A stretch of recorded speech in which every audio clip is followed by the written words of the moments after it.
Is 19. This episode of Beating Cancer Today. Thank you so much for tuning in again.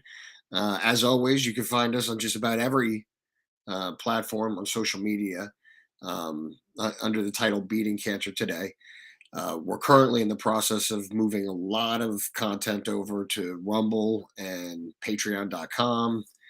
Since I'm starting to get the impression that some of these social media platforms they don't care for any narrative that conflicts or any expression that conflicts with the narrative that they're steering. So for now, Facebook is the main location where it's like the hub of information that we have. We're under the group page Beating Cancer Today, and that's where you could find most of the references that we refer to in this in these broadcasts and stuff like that. So if you're looking for documentation that supports these broadcasts, the information on these broadcasts, you can always get it there. Facebook, Beating Cancer Today. So, anywho, that's where you can find most of our stuff.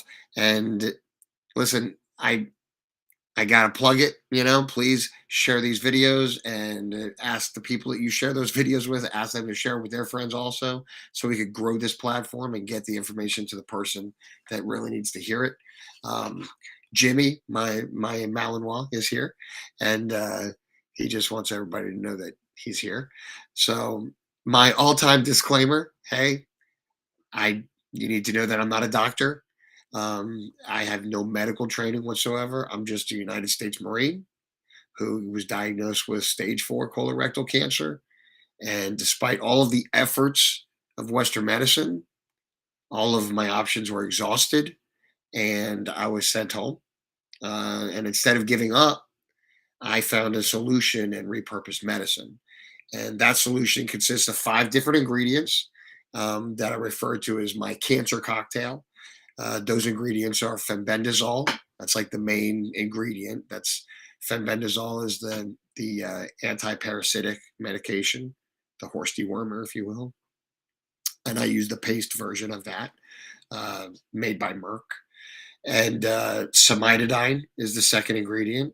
Cimetidine is the active ingredient in Tagamet. You might be familiar with Tagamet. There's a name brand, right? AHCC stands for active hexose correlated compound. It's a collection of mushrooms for your immune system. And curcumin, which many people are, especially with cancer, are already familiar with curcumin because it's an anti-inflammatory and it also does a lot of things for you. But a lot of people with cancer are familiar with that one. And annatto, which a lot of people are not familiar with. And annatto is the fifth ingredient, and that is a vitamin E. But vitamin E is actually broken down into 2 different parts. It's kind of like a yin and a yang, So there's tocopherols and ferrols, and and so one of those is it complements fenbendazole, and the other one kind of is like a drag. So annatto is the part of vitamin E that is the good part that we want to complement the fenbendazole. So those are your 5 ingredients, and you can also find that information on Beating Cancer Today on the group page if you're watching this video on a different platform.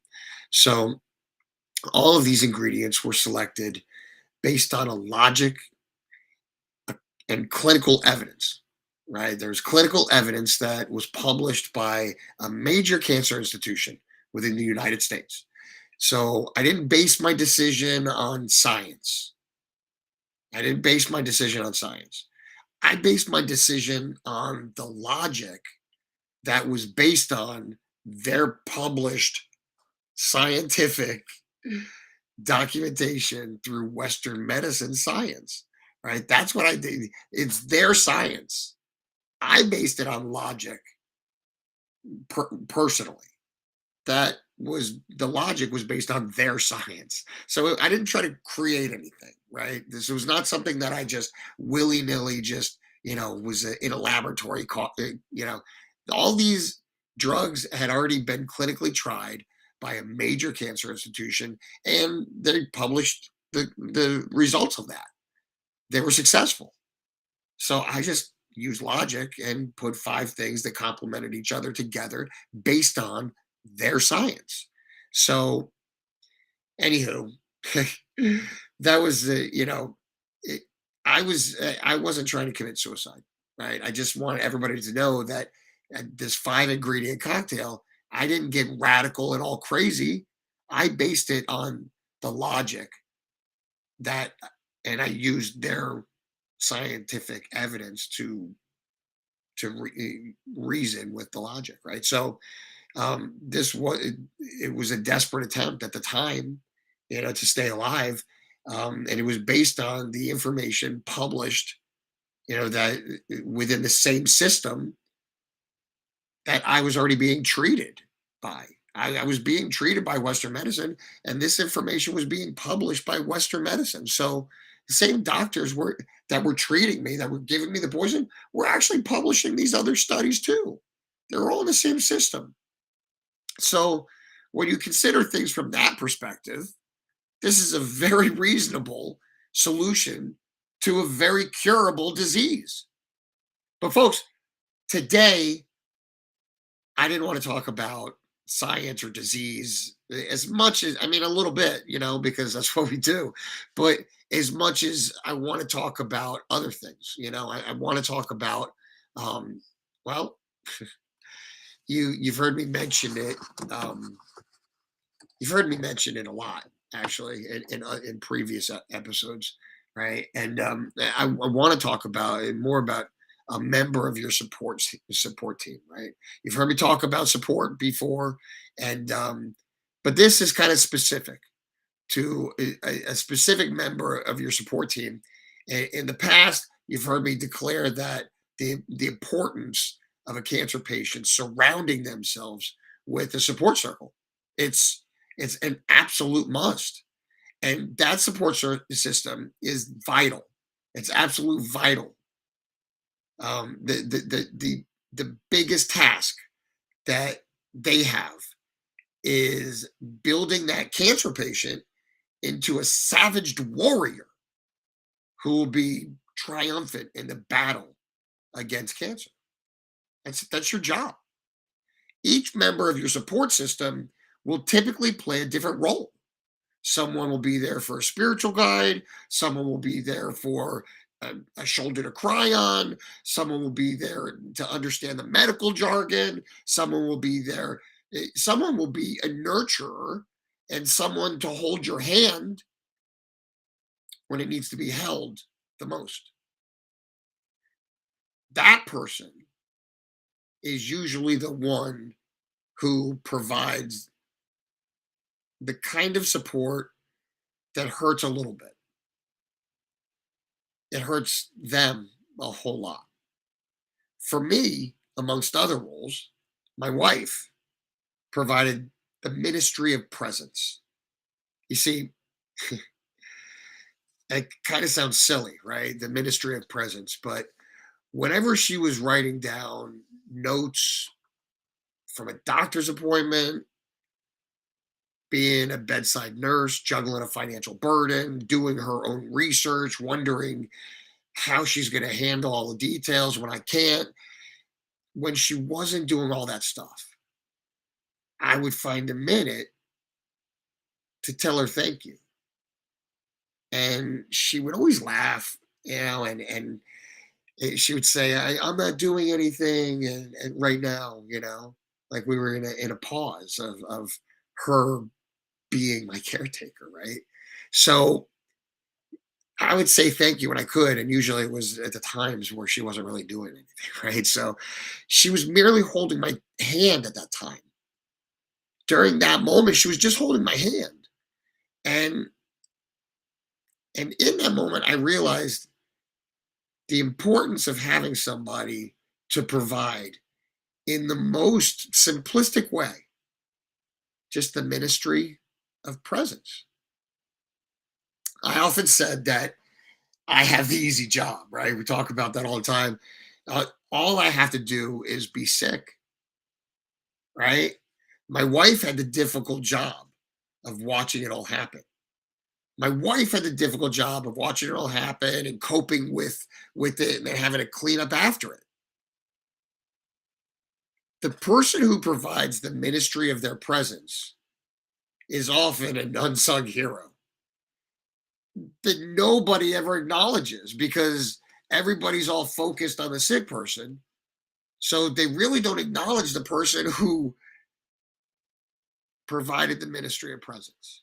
I don't care what your relationship is with the person, it has more to do with selflessness and empathy than it has to do with your relationship. Anyone can fill the position, and this one, it's a vital one. The importance of this role in the life of a cancer patient, it can't be overstated. It goes beyond the physical aspects of any type of care. It delves into the realm of emotional and spiritual support in the midst of medical treatments. I mean, systemically how it works. In the midst of all those medical treatments, doctor's visits, the day-to-day struggles, cancer is a transformative journey. Peaks and valleys, baby. Peaks and valleys. It certainly does test the strength of the human spirit. I, it challenges all the depths of our emotions, the peaks and valleys. It's a push and pull and push. It just you can't really. Your body's not really meant. The stomach doesn't really. You're up and down and up and down. So through this journey, the ministry of presence emerges as a silent but potent, very, very potent force, offering solace and comfort and a reminder that no one walks through this journey by themselves. Nobody's alone on this path. So it's the person who plays that role provides the ministry of presence. And regardless of the relationship, your role goes beyond words and actions. For someone going through one of the most challenging times of their life, you'll never experience anything more difficult than this.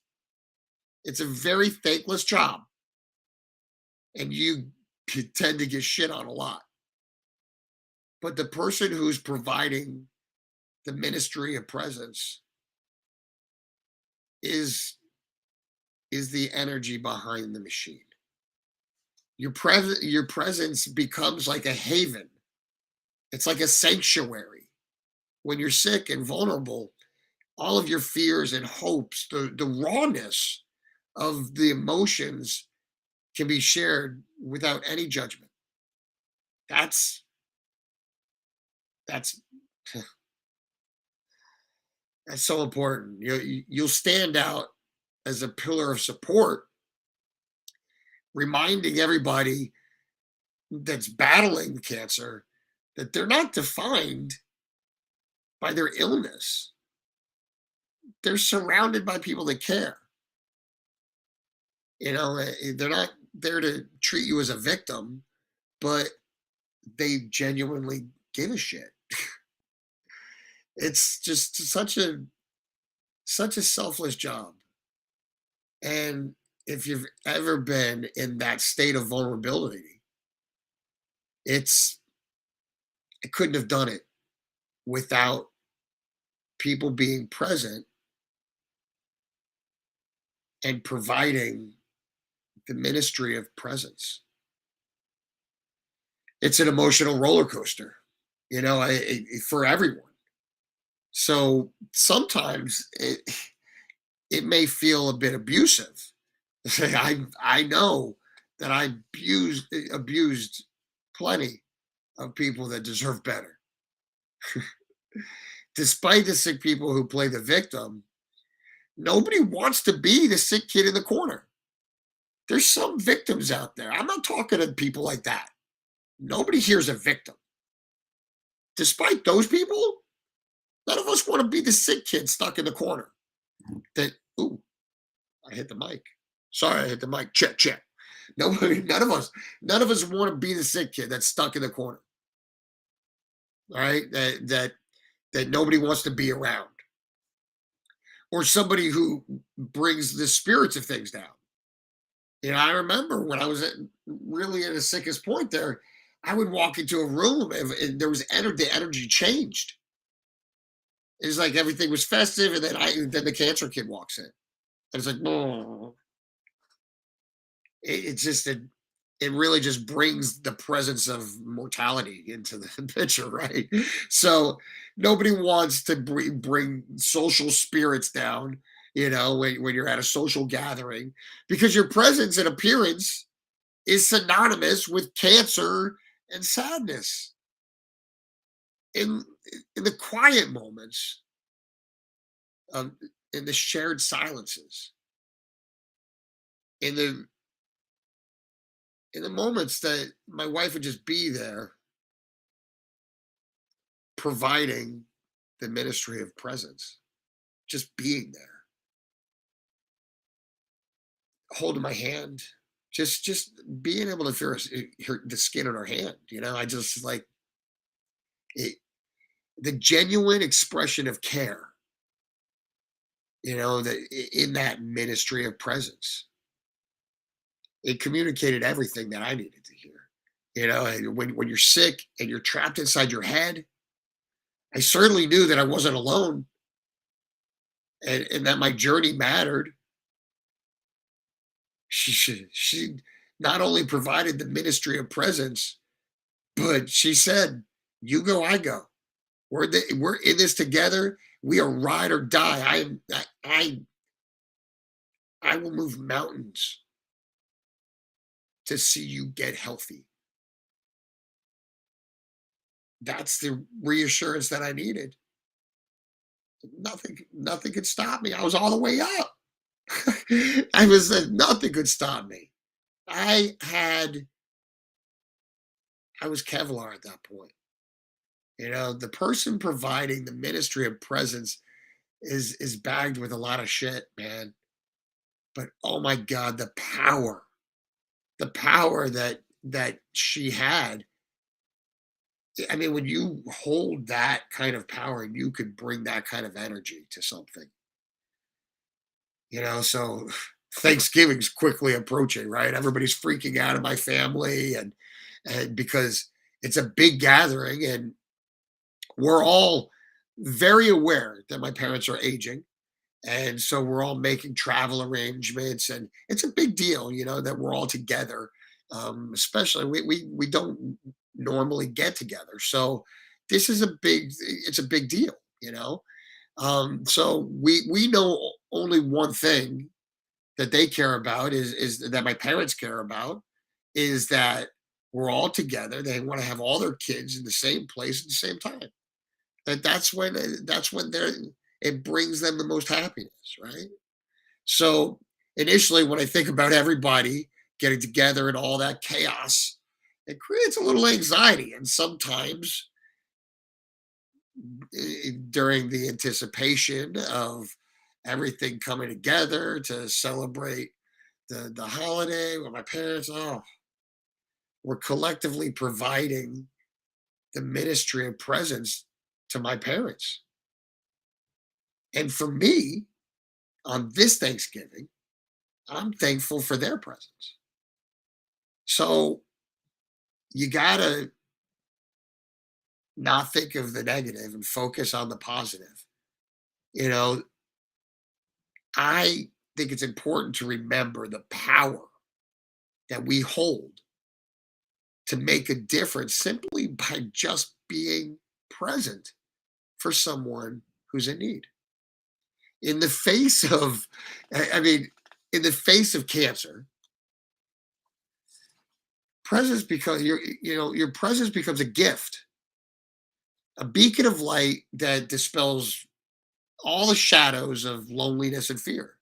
I knew that I was never alone. I mean, and that goes along with, you know, that person, whoever that person is, actually your whole support system walks the same journey as you walk side by side for different reasons. So, in my journey of building back a better version of myself, this is my opportunity to emulate your compassion, the compassion of those that are providing the ministry of presence. Those people are, I envy the compassion, the just the heart that they have. It's just incredible. And I want to be that good of a person. So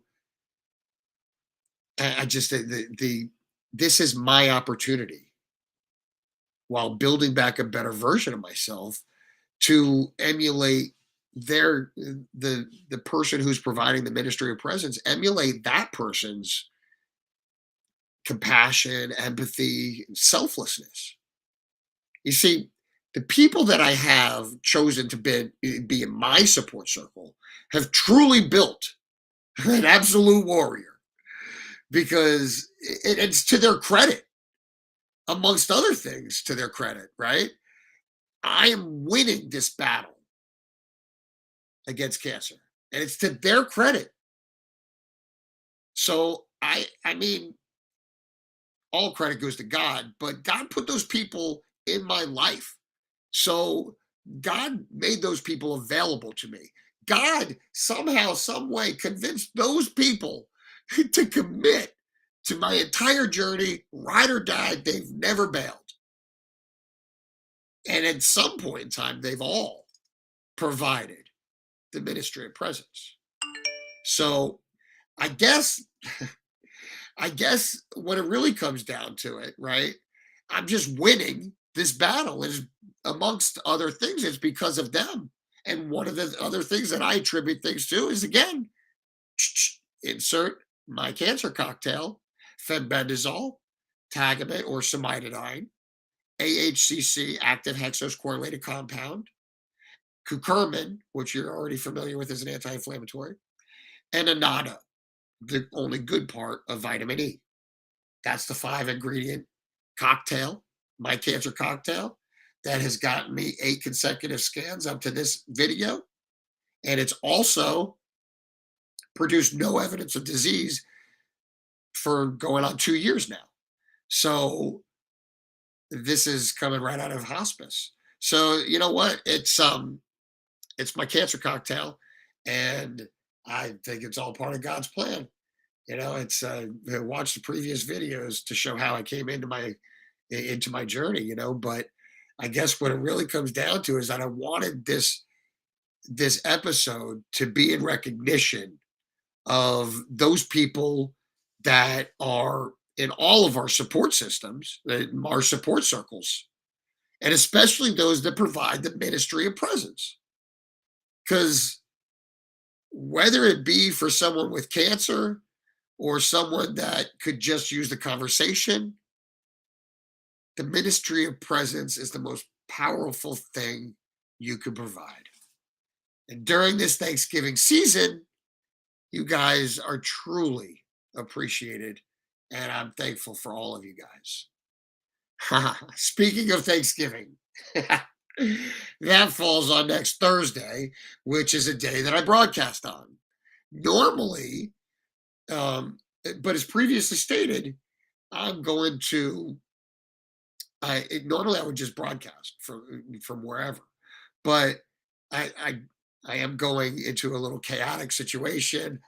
A million people in a small house, so I'm not sure about an actual episode for next week during Thanksgiving Day, but you can look forward to something. There will be a post of some sort, so I'm just not sure of what. But stay tuned for on the Facebook group page, Beating Cancer Today, because I'll keep you posted on whether or not there'll be another episode actually on Thanksgiving Day. So, folks, I'm thankful for all of you guys and the support that you're giving me, the reposts and the sharing of the videos. I'm thankful for your vigilance. I'm thankful for your continued efforts to win this battle against disease. And I'm inspired every single day by all of you guys going through it. Right now, you're going through it, and you inspire me every day to get up and build back a better version of myself so I could be here to provide information that you guys need to hear. Keep your head right. Remember, remember, keep your head right. Stay out of your head.